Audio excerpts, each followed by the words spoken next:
Hi అండి అందరికీ. ఈరోజైతే టిఫిన్‌కి అయితే నేను బొంబాయి చట్నీ చేసి దోస అయితే వేసుకుంటున్నానండి.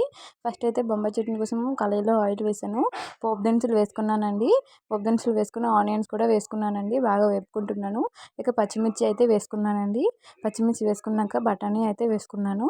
బఠానీను బంగాళదుంపలు కూడా వేసుకున్నానండి. వేసుకొని బాగా కలుపుకుంటున్నాను. ఇక సాల్ట్ వేసి ఒక 5 మినిట్స్ వరకు మూత పెట్టేస్తానండి. మగ్గుతుంది కదండి అందుకనండి. ఇంకా ఓపెన్ చేస్తున్నానండి. ఓపెన్ చేశాక బాగా కలుపుకొని టమాటాస్ కూడా వేసుకొని కలుపుకుంటున్నానండి. మళ్ళీ మగ్గబెట్టానండి. ఆ తర్వాత తీసేసి ఇంకా పసుపు అయితే వేసుకొని బాగా కలుపుకుంటున్నానండి. ఇక వాటర్ అయితే వేసుకుంటాను. వాటర్ వేసుకొని మూత అయితే పెట్టేసుకుంటానండి. శనగపిండి అయితే ఒకవైపు అయితే కలుపుకుంటున్నానండి. ఒక 2 స్పూన్లు వేసి అందులో కలిపేసానండి. ఇక అయితే అది ఉడికిపోయింది. ఇక దోశ అయితే వేస్తున్నానండి. దోశలో కారం పొడి వేస్తున్నాను. కారం పొడి అయితే నేను ఇంటికాడే తయారు చేసుకుంటానండి. చాలా బాగుంటుంది. అంతే అండి వీడియో. నా వీడియో మీకు నచ్చుంటే ప్లీజ్ అండి షేర్ చేయండి, సబ్స్క్రైబ్ చేయండి, లైక్ చేయండి. Thank you.